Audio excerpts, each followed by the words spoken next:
everybody. Welcome in to another episode of the NFL Seekers podcast. Today, we're going to be predicting and deep diving into the NFC South. We'll be talking about each team's offseason starting lineups. We'll each predict each team's records. We'll give out the division awards as well at the end. Super fun. It's an interesting division. I would say the NFC South is a division in the NFL. Really, all I can say about it is in the NFL, and it is a division in the NFL. So it'll be fun talking about this young, up-and-coming division. Might not be the most competitive this year, but it'll be a fun discussion. How are you, Josh? No, I'm doing good, and you summed that up pretty good right there. It is a football team in a division. It is four football teams, excuse me, in a division. And you know what? The Panthers are our most hot take team. So, maybe sneak peek for the end if you stick around that long for this exciting, incredible division. You might get a good another Panthers hot take. Yeah, absolutely. Let's just go right into the Panthers because we'll start it off. They went 2-15 last year. It was a year to forget about for the Panthers, and it was a year to forget about for me. I was really high on the Panthers. I had them winning this division. I just absolutely love Ejiro Evero, their defensive coordinator. I was higher on the Frank Reich signing than I should have been. I was really, really in love with Bryce Young as a prospect. So I was a little bit too high on this team. They definitely didn't hit the ground running like I thought they would.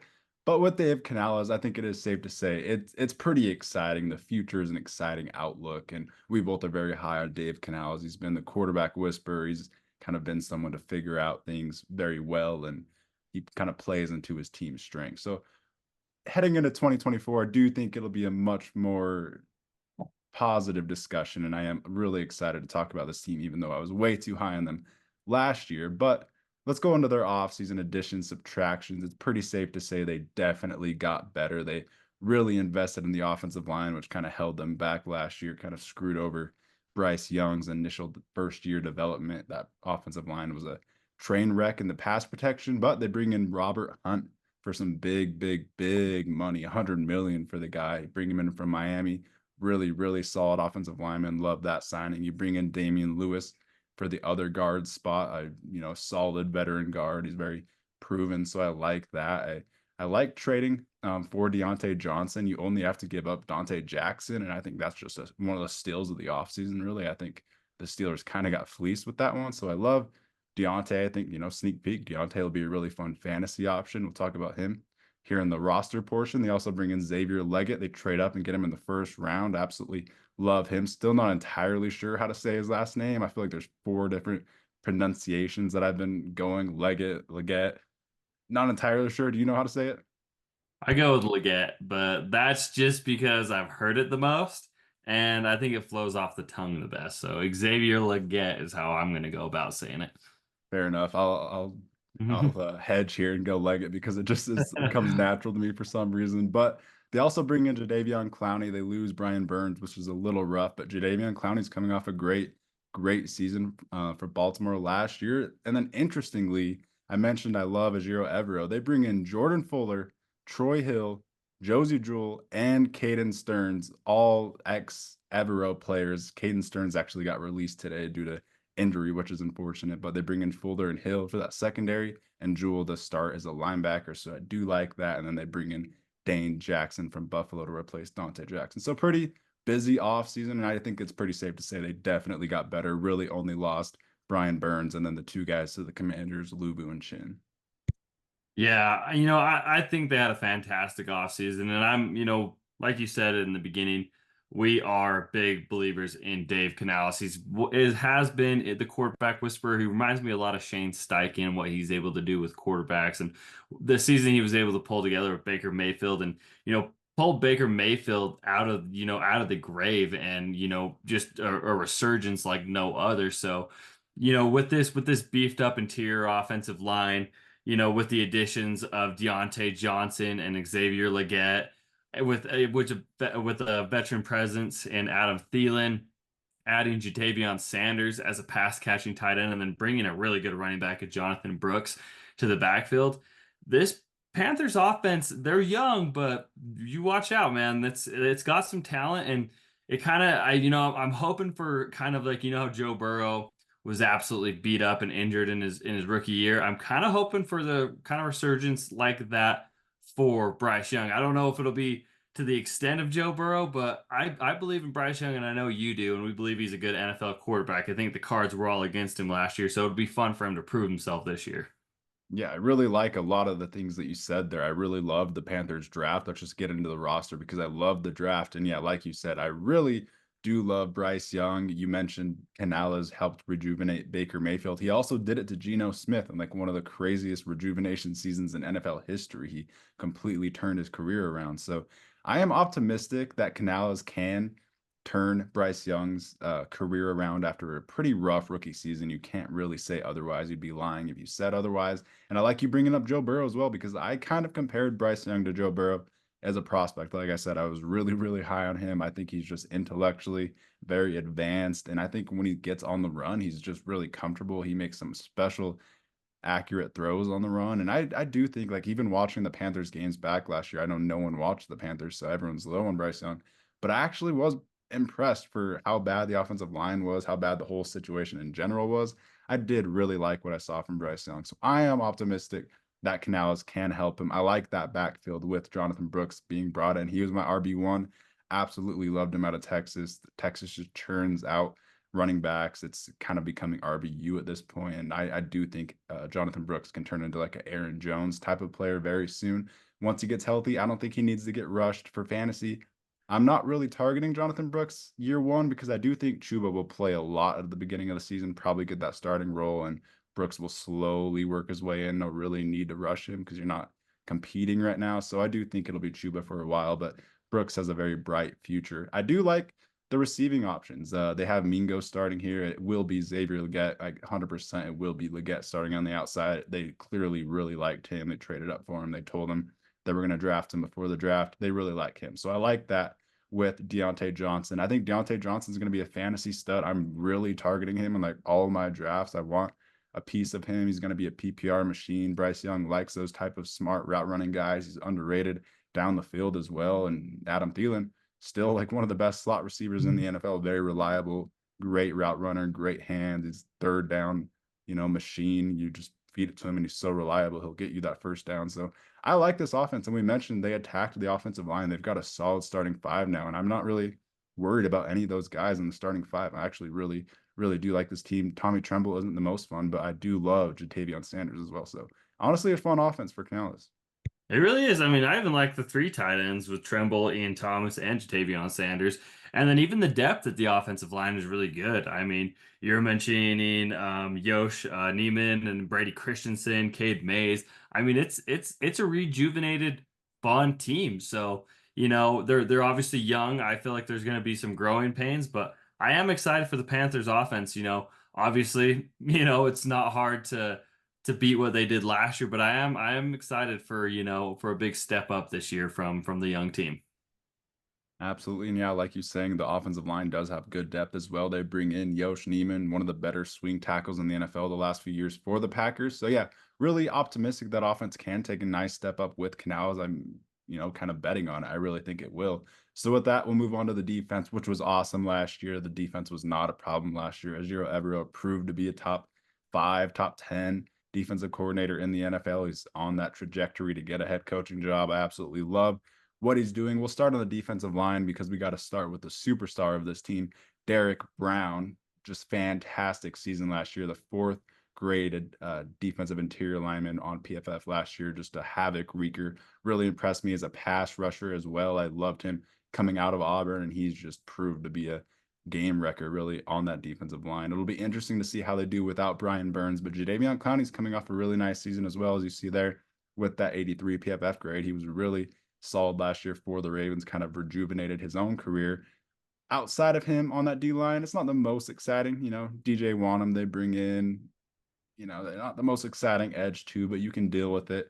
The linebackers are super fun. Shaq Thompson, who's been there forever, just a super smart linebacker, great athlete. Speaking of smart, you got Josie Jewell next to him. He's Patrick Mahomes' nightmare for whatever reason. Whenever they play each other, he's always picking off Mahomes because he just knows where to be in coverage. Even if he is a terrible athlete, he's really, really smart. So you got two really smart, experienced veteran linebackers in there to complete that front seven. I like it. And then that secondary, it'll be coached up by Ejiro Evero, but you got to talk about JC Horn because I think he has the potential to be a top corner in the NFL. He was drafted over Patrick Surtain, probably wasn't the smartest, but if he stays healthy, which has been the problem with him, he's got to stay healthy. He can be a top corner in the NFL. And you've got, Dane Jackson, Troy Hill as a slot, which is pretty fun, reuniting with Evero. I really like the safeties with Jordan Fuller and Xavier Woods, who was awesome last year. So, really solid defense. I think it'll be borderline top 10, 15. And it's again, the coach is going to do that. Elijah Evero is one of the better defensive minds in the NFL. And it's not a lot of big sexy names outside of Derek Brown and JC Horn, but the depth of this team, the starters are solid. You Clowney and Brown up front are going to create pressures, which is just going to create because Elijah Evero knows how to scheme them up. He knows how to get them, putting pressures on putting the pressure on the other team's quarterback because he's just that great, smart-minded guy. But, to add to their draft, I mean, they brought in two really solid linebackers who I like in Trayvon Wallace out of Kentucky and Michael Barrett, a team captain out of Michigan. So, behind Shaq Thompson, Josie Jewell, you got another really good option. And then Chayu Smith-Wade, a nickel cornerback from Washington State, who I really liked, is another guy that I think, is kind of that aggressive, smaller, but kind of ball hockey nickel that should get some playing time and play above his pay grade because I mean he's a good player and he's in the right system. Yeah, I really love their draft. I do think Smith Wade could definitely start in a pinch if an injury happens. You wouldn't be too worried about it at all. So a lot of upside in the reserves of this team as well. Really fun young team. I am going to be higher on the Panthers again. I was too high on them last year, but I will, kind of go that way again and really trust in Canals and Bryce Young. Do you want to go with your record prediction? Yeah, I got the Panthers as a 7-10 win team this year, which is a big step up from being the worst team in the NFL last year. I have them finishing third in the division, which again is a big step up for them. This is a up and coming team, but I feel like we're gonna have some learning curves. It's obviously a new head coach. There's a lot of new pieces that I feel like it's gonna take, till midseason to really start seeing them stack wins. And by that point, it's going to be a little too late. But I think, come 2 years, they're going to be very, very fun and very, very scary to play. Absolutely. I'm similar wavelength. I also have them finishing third in the division with a 6-11 record. So there's one less win than you. Vegas has them at 5.5 wins. So we're both over their Vegas win total. We're both taking the over. And I think they will kind of surprise some people, have a pretty solid season. And it'll be a fun season regardless with this young team, this young offense with some fun pieces developing together with a really solid offensive line. I am excited, and we don't need to mention it 500 times, but I really am high on Canales and Evero, and I think they're going to really elevate this team. So really fun discussion with the Panthers. Let's go on to the Falcons, another polarizing, fun discussion, a very polarizing offseason for the Falcons. Safe to say they got insanely better. They were getting the literal worst quarterback play in the entire NFL last year, them and the Jets. It was just eyesore. Just you couldn't watch it. So we'll go off of 2023 for Falcons fans' sake, and we'll go on to the off season in 2024. Talk about the additions, and they probably had the biggest addition of any team in all of the NFL offseason. They get Kirk Cousins, top 1, top 2 free agent. Kind of was a surprise that he even left Minnesota, but what a great, beautiful situation. You bring in Zach Robinson from the Rams as the offensive coordinator. These two minds and this Sean McVay type offense will really mesh well. And I'm pretty confident that Kirk Cousins will pick up where he left off before the injury and, continue being a borderline top 10 quarterback. He was a top 10 quarterback last year before the injury. So I'm really excited about it. There's some really fun weapons on this team. So I'm really optimistic about Kirk Cousins as long as he can stay healthy.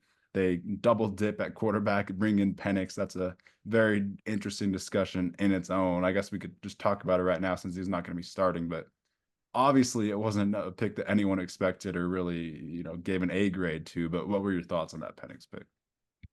No, I was sitting right with you when that happened, and you see Ian Rappaport pop up on the TV, and he's like, "There is a legitimate chance that the Falcons here at number 8 are going to take Michael Penix."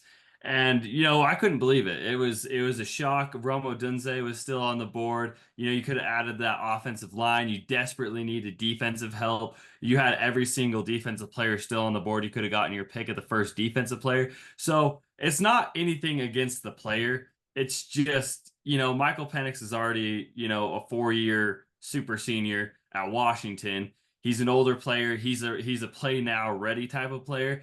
And you have Kirk Cousins on a 3-year deal. So it's just the money and nothing really lines up for like wanting to win now. It's like they were playing for the future when you went out and paid Kirk Cousins 40 plus million dollars a year to win now. So it's like it wasn't a win now move, but I mean, it's nothing against the player. It was just more of like a why. It's just it was not the right time.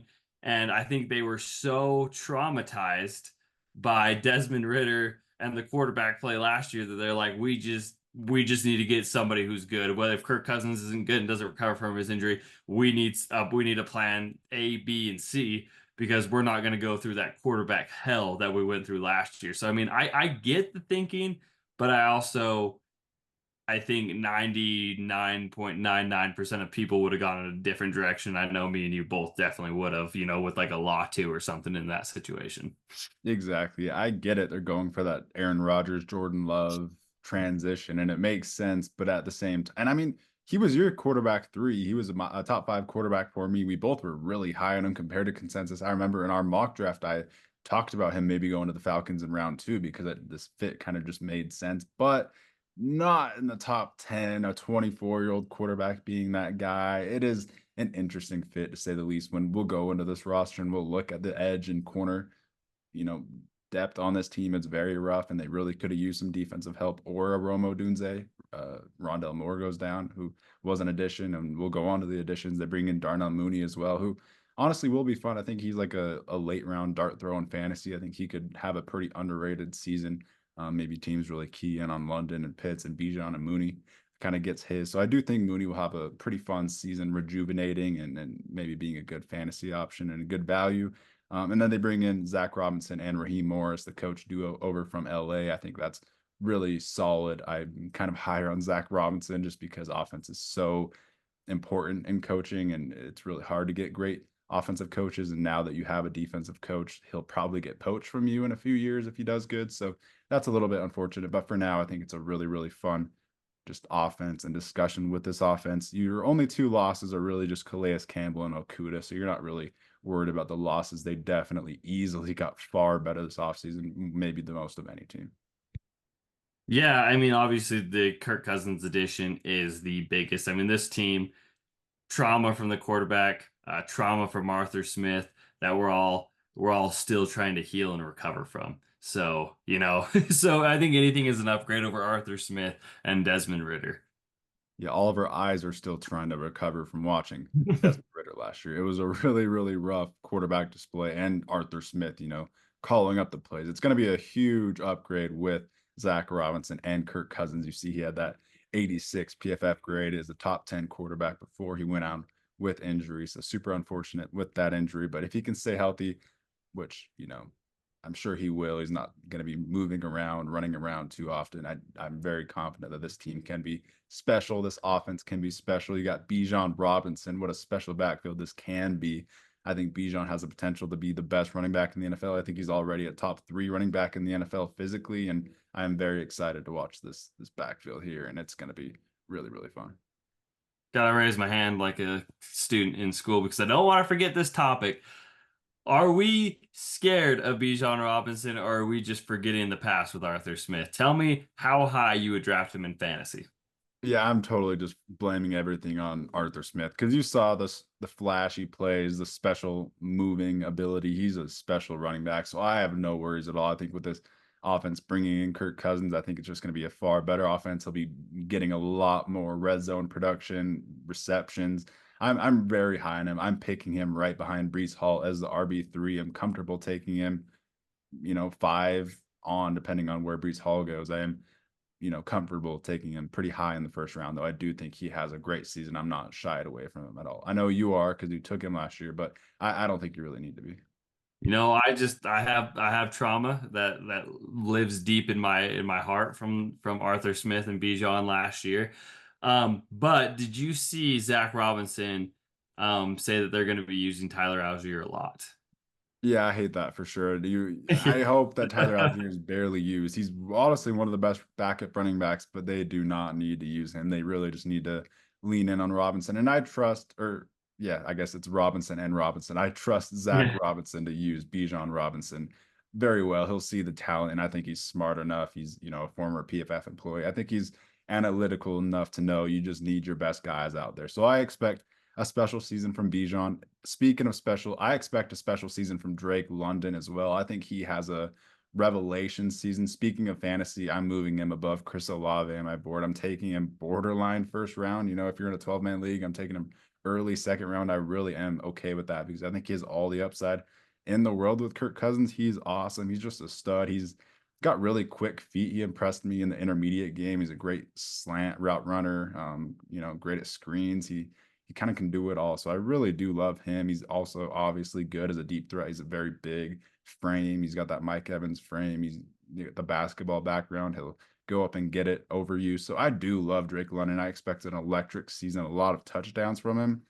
Also, I might be a sicko, but I'm kind of high on Kyle Pitts as well. I think Kyle Pitts has a good season. I'm just really trusting Kirk Cousins and Zach Robinson to really help this offense and utilize all of this beautiful talent that they have that Arthur Smith couldn't take advantage of. So I'm really high on all these guys in fantasy. I'm honestly targeting them.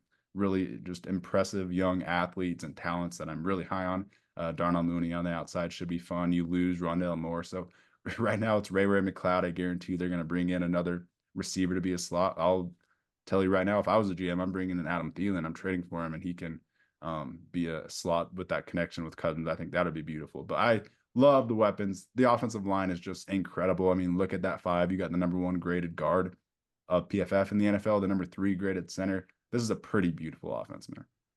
Yeah, I really like it too. And just another player, at a position that I hope is going to be irrelevant. And Jace McClellan from Alabama was the only other offensive player they drafted outside of Michael Penix Jr. So they really do have a really solid running back depth. I hope we'll never have to see that. I hope Bijan stays on the field 95% of the time and we don't ever have to see him leave the field. But outside of that, the wide receiver depth is definitely suspect. Obviously, Rondell Moore going down is a huge loss for them today. But yeah, I mean, obviously, you've got Darnell Mooney and Drake London is a really good 1-2, but I would like to see a little bit more depth added, throughout this preseason, just to ensure if anyone goes down that you're fine there. But yeah, I'm super excited for this offense. It's just the story of 3 elite offensive players not hitting their potential yet in Pitts, London, and Bijan. So, electric players who are just phenomenal athletes that we're hoping that Kirk Cousins and Zach Robinson can finally unlock. And then, given that this team can go as far as, they can, bearing health and everything. But I mean, it's going to be a fun, soak, or I don't know how I'm trying to phrase this, but just like a breath of fresh air outside with getting rid of Arthur Smith and just that atrocious Taylor Heineke, Desmond Ridder, just awful quarterback play. Yeah, there's a lot of talent in this offense. It'll be really, really fun to watch. The offensive line will really help them as well. So we'll go on to the defense, which is a little bit of a different discussion. That defensive line is pretty rough. I'll be honest. The edge rushers are really rough. You've got kind of Braylon Trice out there, Zach Harrison, Lorenzo Carter, Arnold Ebiketie, just a motley crew of kind of edge 2s, edge 3s. You don't really have an edge 1, and that's Do you kind of where consider Rook Roro an maybe edge? they play him or Dorless as an edge. Maybe Dorless will play as an edge, honestly, which I could kind of help. see Dorless as an edge too. And just speaking on that, obviously they drafted Ruka Rororo, Braylon Trice, and Brandon Dorless. And I think those were obviously much needed good additions. You would have just liked to have seen that, that Latu, that Dallas Turner, Exactly. playing with a Raheem Morris instead of, having Michael Penix Jr., sitting on the bench for the next 3 years.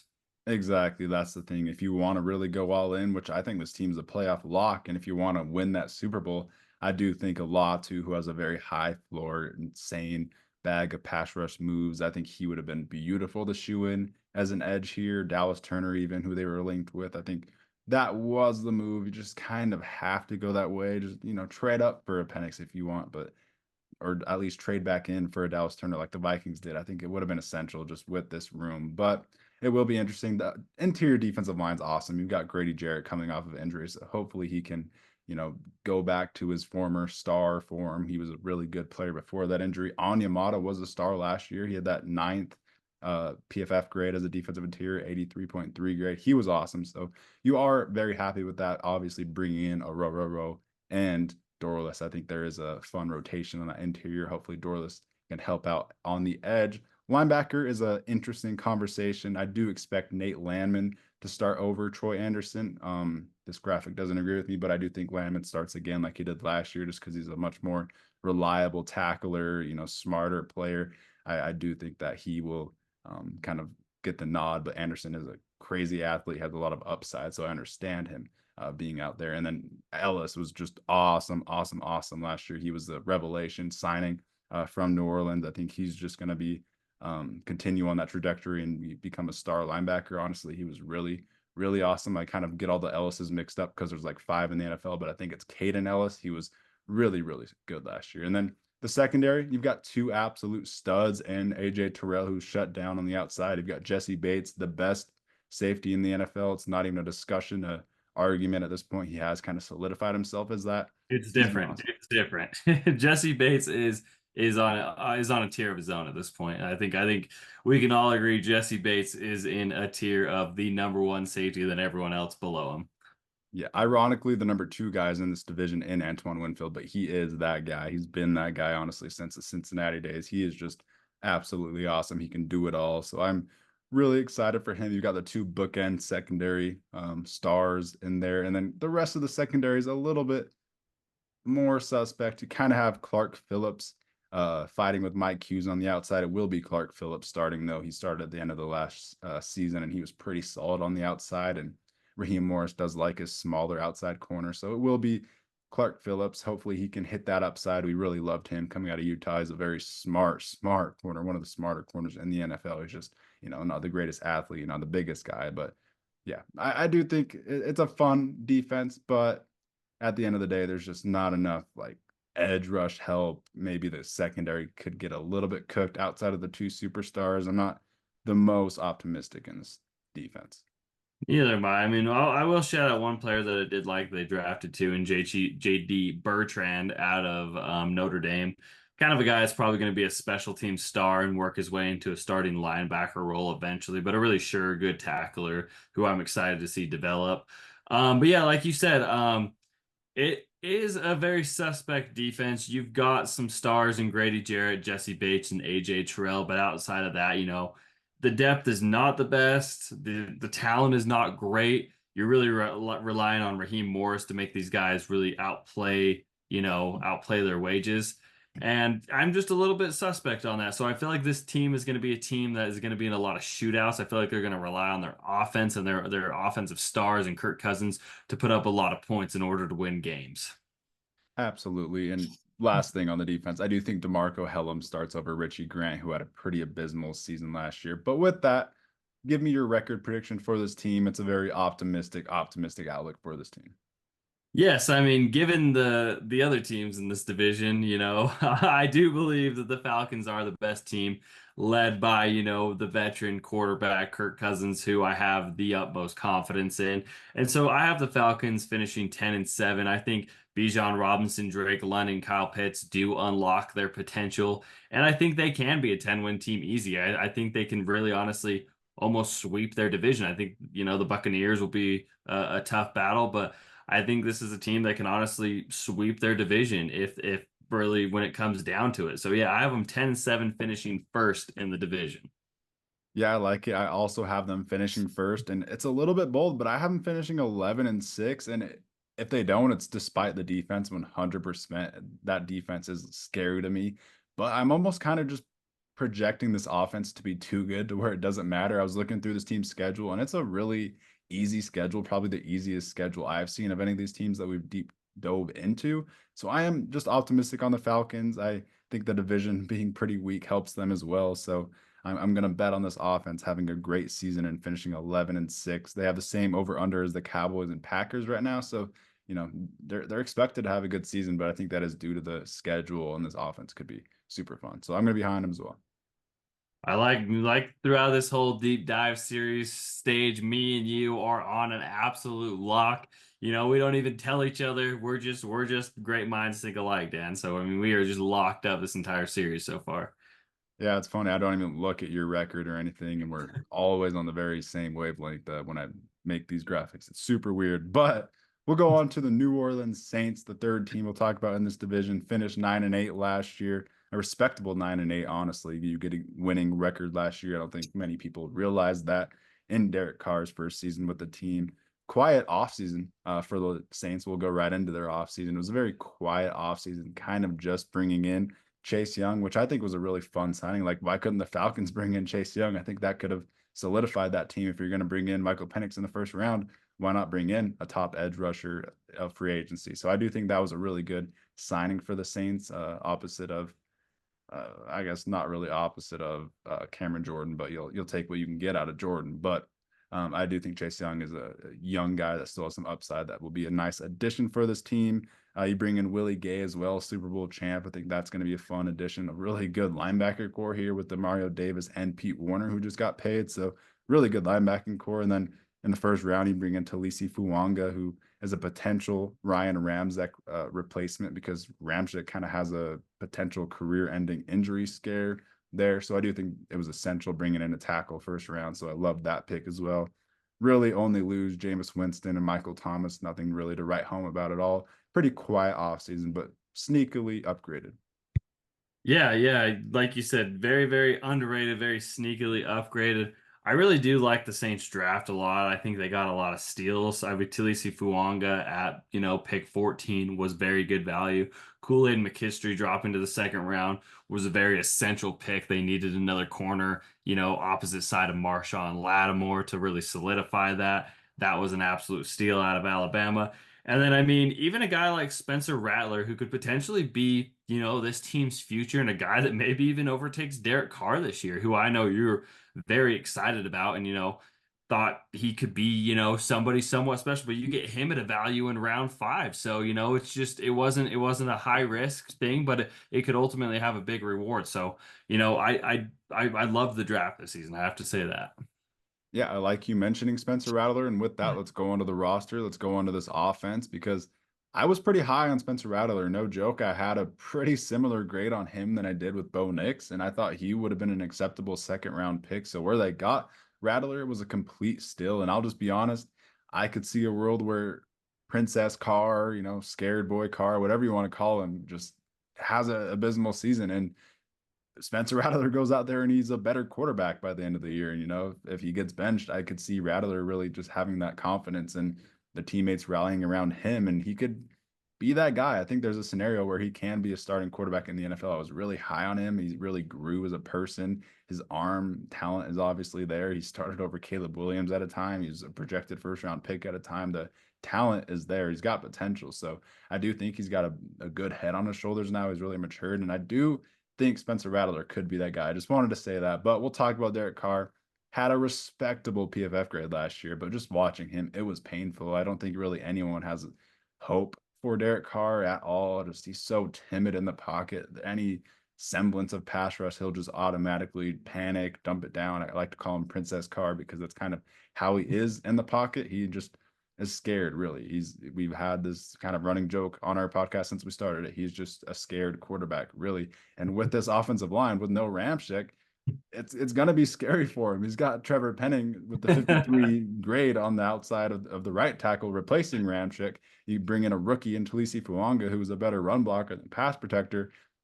The rest of the offensive line is nothing really to write home about other than McCoy as the center. So I am a little bit scared about Carr, and I think that's what ultimately brings down this offense and the upside of this offense. We'll talk about the weapons. Kamara actually was really solid last year. I was impressed physically. He impressed me. I thought he would have taken a little bit of a step down, but he actually looked really solid. And in fantasy, as long as you have Derek Carr, he's going to be dumping it down to Kamara a lot. Same with Olave. He's going to be dumping it down to Olave. It's like Olave is essentially a running back in this offense because Carr loves dumping it down to his checkdowns so often, and Olave is next to the line of scrimmage in the intermediate routes a lot. So I do think those two will be decent in fantasy. I'm not targeting them too heavy because I don't think the upside for really any of this offense is too high. But It does rely on the quarterback position, and ultimately, it's not the most exciting. No, it is not. I mean, yeah, you're just based, hoping off these guys in volume. I'd almost like, oh my, anyone, Taysom Hill and anyone to go out there and, just throw the ball deep to Chris Olave because he is just one of the most talented wide receivers, in the NFL. I mean, I know Jameis Winston is on the Browns, correct me if I'm wrong. Random, I can't ever follow where he's at. But Jameis Winston last year when he went in and that offense was electric, man. Chris Olave was balling. When I had Chris Olave in fantasy and when Jameis Winston came in, it was excitement, man, because he was going to push the ball down the field, and Chris Olave is just such an elite weapon down the field. I mean, really anywhere on the field, he's incredible.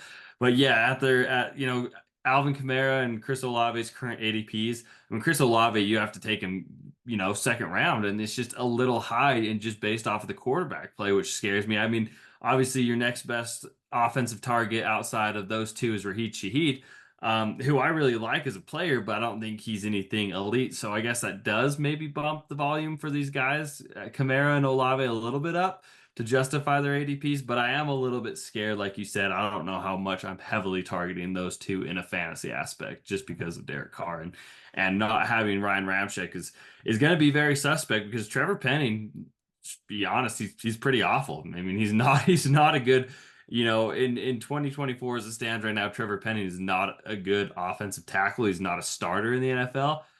Will he prove us wrong? I don't know. I doubt it, but we'll have to see because I mean losing Ramczyk is brutal.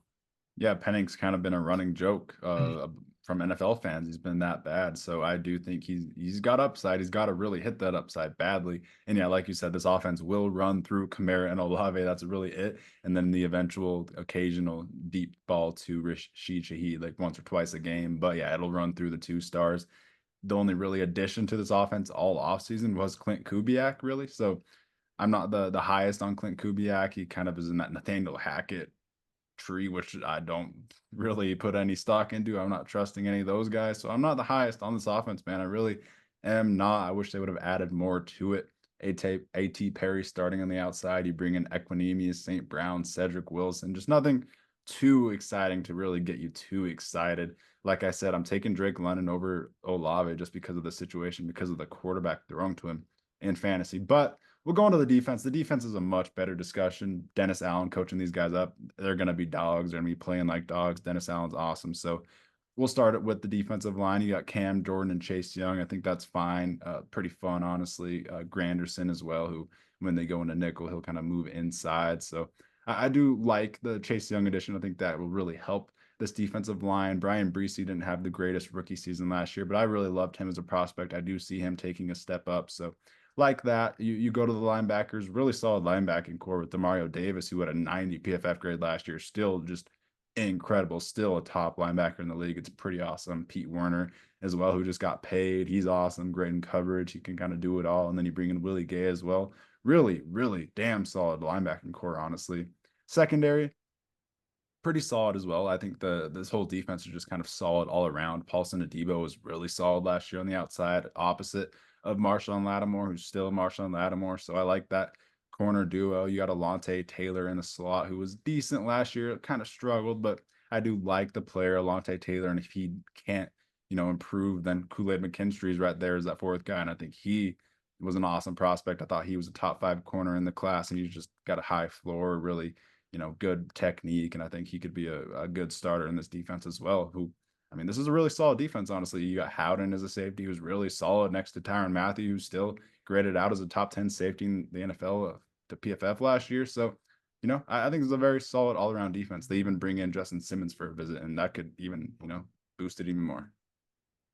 I 100% agree with you, and I feel like this team is going to rely heavily upon their defense because the offense is just so suspect, and defenses take away either a Kamara or a Olave, and it just becomes a defensive battle. How long can your defense hold the other team, to no scoring? So it's going to rely heavily upon Dennis Allen and this defense. I'm very, very, very scared for this team. I'll be honest. I feel like they've been kicking the can down the road for way too long. But I mean, there is some good pieces. I feel like the time is coming to an end where, we've been in this awkward competitive rebuild for years now, years and years and years. And it just, we're signing, Honey Badgers, Tyrann Matthews, and we're bringing in Chase Youngs, and we just keep putting ourselves in this hole where we just can't get out of, and we'll just be an average team forever. But I kind of feel like this is the year, sadly, where the Saints collapse, if I'm being honest. Yeah, like you said, they keep kicking the can down the road. Like I love Justin Simmons, one of the top safeties in the NFL, but why are you bringing him in? Honestly, like this is kind of where the safeties, secondary guys come to die. And Howden had a pretty good season last year, and he's young, so I wouldn't really go that route. I would probably cut Cam Jordan, which we said before for agency we would have done. So there's some questionable decisions that this front office has made for a long time that's kind of crippled them. But do you want to go into your record prediction? Yeah, sadly, like I said, I think this is where the can is finally stopped, which is probably a good thing for this team. I think it's time for a hard reset, a hard rebuild. And, I have them going 5-12 this year. So, if we can cut Cam Jordan after this season, we can get rid of Derek Carr's contract and we can have, a top 5 player in the NFL draft. This is the year to do it. So yeah, I mean, I have them. I don't think this offense really has too much upside. Alvin Kamara is getting older. He's a little slower. It really is just Chris Olave, who's only your really good young talent. And so, I don't believe he can carry this team to more than 5 wins. I really don't. So yeah, I have him at 5-12, finishing last in the division. Yeah, and I mean there is some youth in this team. Like I liked their draft. I thought Christian Boyd was one of the steals of the drafts. I thought Spencer Rattler was one of the steals of the draft. So I do think they're going in the right direction if they kind of just move away from these veterans and really just key in on the rebuild and the youth movement. I think that would be the best ultimately because I have them finishing fourth as well with a 6-11 record. So we're both a little bit low on this team because Vegas has them as a 7.5 win total over under right now. So we're both pretty drastically on the under for the Saints. So we're gonna be lower on this team. Think they're gonna lose more games than they won last year. They had a winning record last year. I just don't really see that happening. I think Derek Carr really hits a wall, and ultimately this is it for kicking the can down the road. I liked how you said that, and yeah, I do think this is it for the Saints. I want the youth movement. Yeah, and I just almost want to figure out how much money they have tied up into like these 4 players, these 4 veteran players: Taysom Hill, Derek Carr, Cameron Jordan, and Marshawn Lattimore. I wonder how much that accounts for their entire roster. I wouldn't be surprised if it's over 40% and just those 4 players.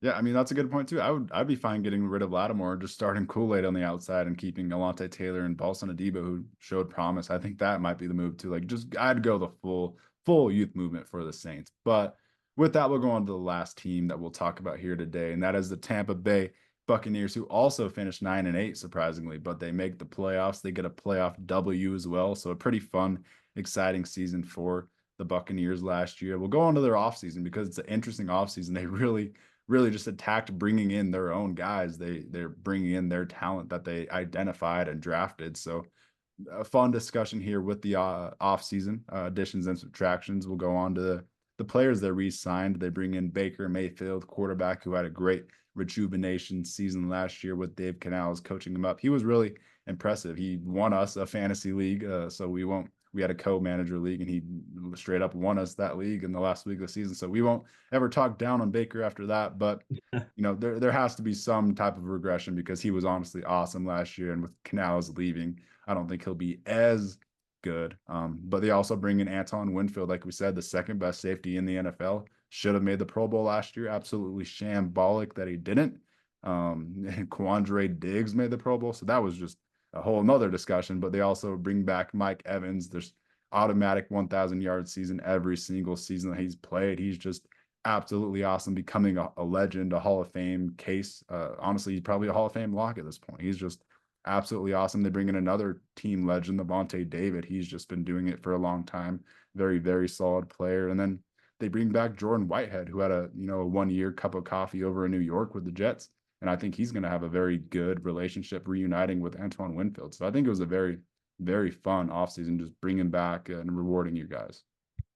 Yeah, no, I mean it was just all in house this offseason, which I mean was good. I mean they had a respectable season, so I mean, you get another year of Baker Mayfield being comfortable, and maybe you're able to, push a little further into the playoffs. So I like it. You retain your dudes, you keep your dudes.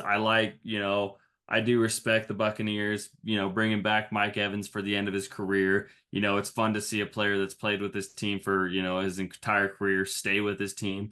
I, as a Chargers fan, brutally had to say goodbye to Keenan Allen. So I definitely do respect what they did with Mike Evans, and I thought that's huge. And, Mike Evans, like you said, the dude's probably going to have another 1,000-yard season. He's probably going to be a top 10 receiver in the NFL. So, it was the right thing. It was the right move.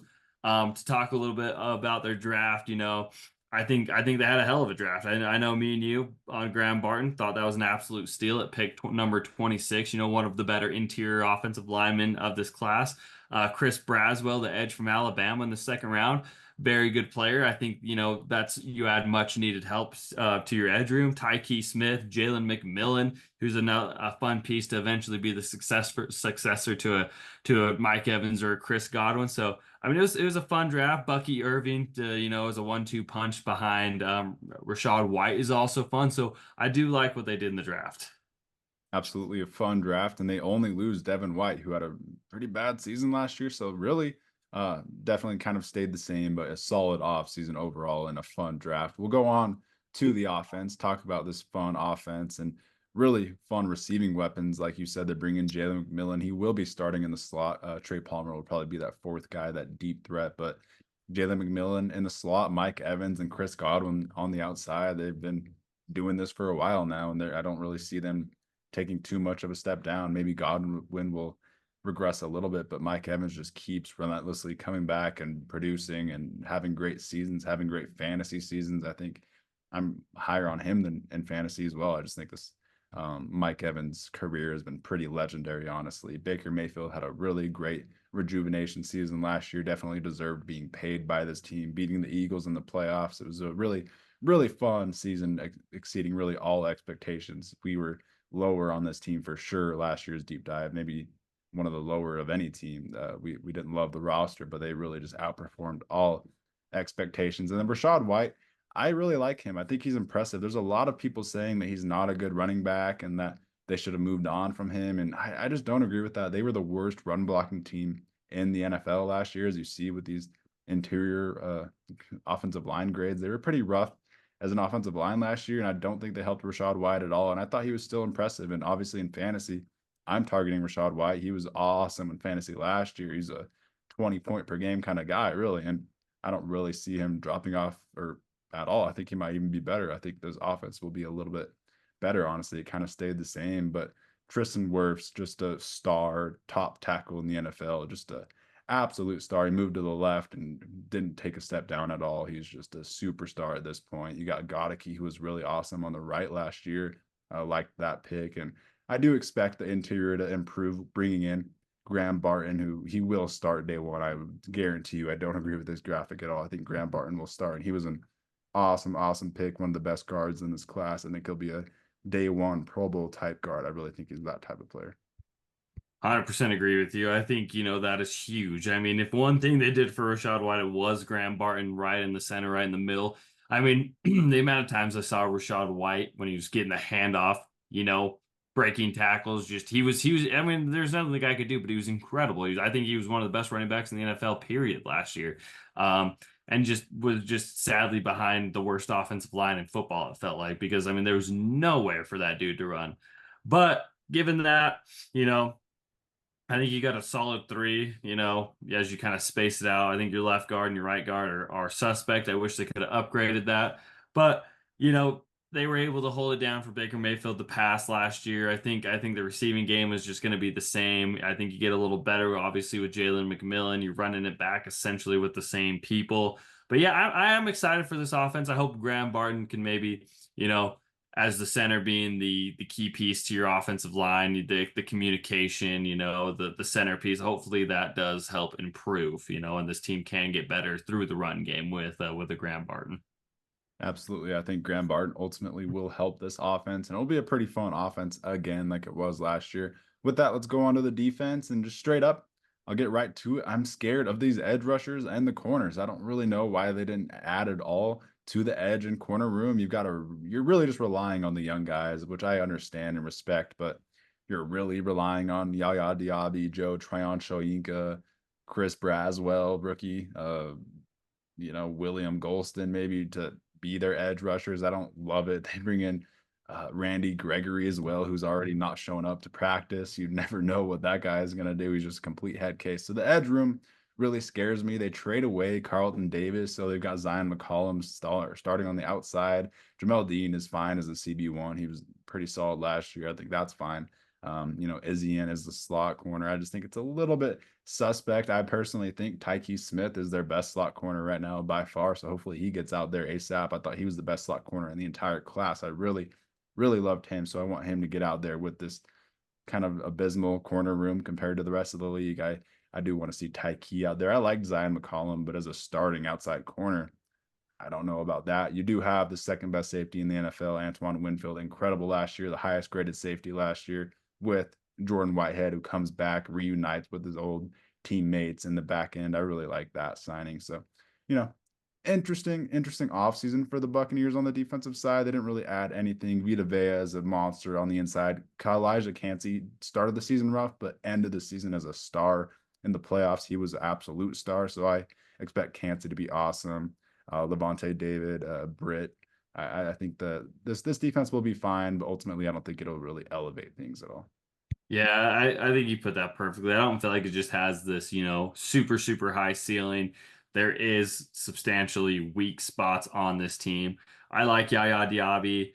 Joe Tryon Shayenka is, he's fine. I feel like, you had Chris Braswell. See, Kalijah Cansey's kind of more of a pass rush specialist.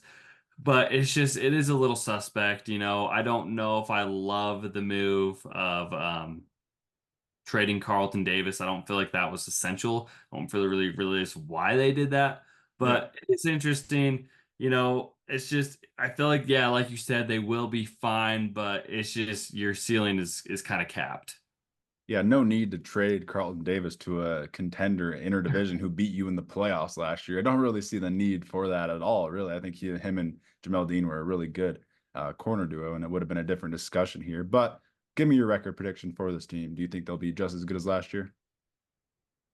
You know, I it's hard. This one was very hard for me. I don't know if they'll be as good as last year. I don't think they will be as good as last year. I do think there is going to be a little bit of a regression. Obviously, you lose Dave Canales, who I think is probably the biggest loss of the offseason. You lose Carlton Davis, which is a big blow to your secondary.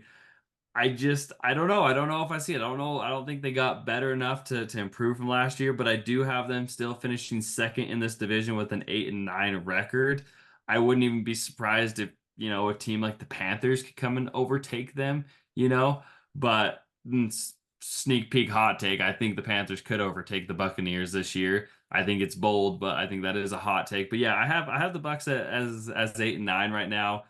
You know, borderline wild card team. I don't know. I don't see the vision super clearly with this team. There's holes in the middle of that interior of the offensive line.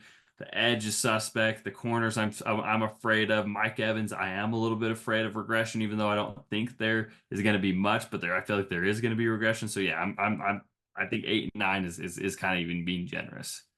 Yeah, I'm with you. I have 8 and 9 as well. They'll be similar to last year, but I do think they just slightly regress. They had an incredible season last year, and I just think they kind of regress a little bit to the norm, have one less win than last season, and Baker Mayfield might regress just a little bit without Canales. Canales is really good at honing into his quarterback strengths. So I am gonna go with 8 and 9 as well, finishing second in the division. They'll make a push for sure.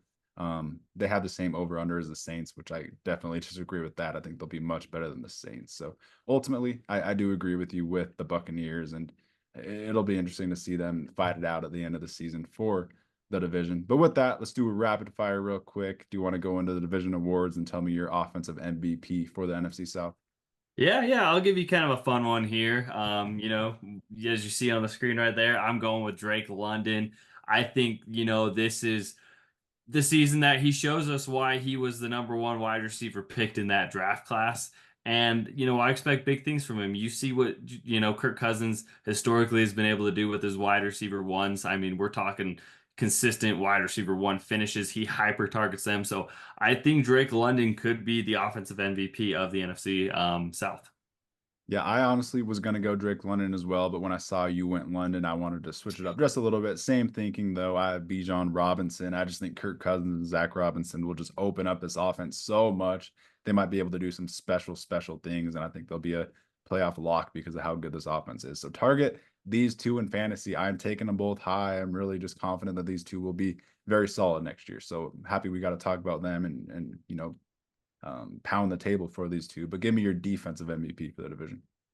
Easy, it's in the notes. It's Jesse Bates, the best safety in the league. I mean, this guy has a knack of finding the football. He is a game changer on defense. He turns over the ball consistently. He has a nose for the football. He just is that kind of player that has a different kind of feel for the game where he's always in the right spot at the right time. And, best safety in the NFL, period. Should be an easy defensive MVP in this division. Yep, best safety in the NFL. Don't even really need to discuss it. We could have gave Antoine Winfield this as well. He's probably the second best safety in the NFL. So I agree with that pick as well. I wanted to go a little bit bold. I went J.C. Horn because I'm very high on Ajiro Evero and high on this Panthers defense in general. They were awesome last year, and I think they'll be even better this year. And I think if Horn stays healthy, that is the parentheses here. He has to stay healthy. If not, it would be Winfield or Derek Brown, who I really love. But I do think J.C. Horn has a revelation season. He has the potential to be a top 10 corner in the NFL, and he can be a shutdown guy like we've seen. He had an 85 PFF grade before going down with injury. I think he can be that guy and be a really shutdown corner. So I love J.C. Horn. Do you want to give me your rookie of the year for the division? Yeah, I'm gonna go a little bolder here, just on a guy I'm very bullish on, a guy I was very high on, who I thought had no means of falling to the second round, and that's Kool-Aid McKinstry. I think arguably, over the last couple seasons, he's one of the most shut down corners in the SEC. People figured out they shouldn't even target him. I think he'll get on the field quick and early for the Saints, and I think he'll be, he'll make a difference. I think the guy, if he's targeted, he's gonna have a lot of PBUs, and I think he can catch the football good too as a corner. So I wouldn't be surprised we see some interceptions. So a guy who I think should have been a first round draft pick. I think he's got a chip on his shoulder, and I think he could win this award. Yeah, I really don't think he should have been a second round guy. He was a complete steal, honestly. So I like that one. And great cover corner. I'm gonna go another Panther. I'm gonna go Xavier Legette. I think he has a really good season. The Panthers clearly liked him, trading up for him. They told him they were gonna draft him before the draft. I think he has a pretty good season. I think he's a good late round dart throw in fantasy. I think he is a really good deep threat. He's kind of got that DK Metcalf build. He's big, but he's an insane athlete. He's really fast, can turn on the Jets. So I think Leggett has a really fun season. Want to shout out Jonathan Brooks as well because I think it would be him if it wasn't for the injury. But I really do think they really slowly implement Jonathan Brooks. So I will go Leggett, and I think these Panthers rookies are all really fun. Do you want to give me your division winner real quick before we get out of here? Just for anyone Yeah. skipping around. Yeah, yeah. For those of you who are just skipping to the very end, we have the Atlanta Falcons winning the division. I have them at 10-7. Dan has them at 11-6. So we are going to be higher on this team than consensus. We do think they will own this division. And rightfully so. I mean, when you have a veteran quarterback like Kirk Cousins and you've got the offensive talent around him, he's proven over the last, feels like decade, that he can spread the ball and he can win games and he can be competitive. And in a division like the NFC South, it's going to be a lot easier than from what he's coming from. So, I think this team and Kirk Cousins and Raheem Morris, Zach Robinson will elevate them enough to ultimately win this NFC South division. Yeah, honestly, an easy schedule for the Falcons. So I do think this offense has a really, really fun time of it, a fun go this season, and they're going to be electric. So I love the outlook for the Falcons. You want to give me your X hot take before we get out of here? Yeah, I've been trying to, have one on the shoulder, just one to spew out of the end, and it will be a Panthers exit hot take, as everyone It's loves. only right. Yeah, it's only right when we're doing this division, and I'll say it, man. I think Bryce Young could easily lead this team to be the best team in the division. I think he could win offensive MVP of this division too. So that's going to be my exit hot take. I'm a big believer in Bryce Young. I wouldn't even be scared to target him as a late dart throw in fantasy in your very last round or pick him up off the waiver because I think he has the potential in the offense and the offensive, minded coach now to really help him succeed. So don't be surprised if we see a Joe Burrow type revelation in the second season. Yeah, I love it. I love Bryce Young as well. I'm very high on him. I think they brought in a lot of fun young pieces for him. So I think that's a really fun shout out. love the Panthers. We always do the Panthers hot takes on this channel, so love it. Thank you guys for tuning in to another deep dive to NFC South. Comment what division you want us to do next. We've got 4 divisions left, so definitely the first comment we see is the next division we will record. Thank you guys for tuning in. Like, comment, subscribe, and peace out. Peace.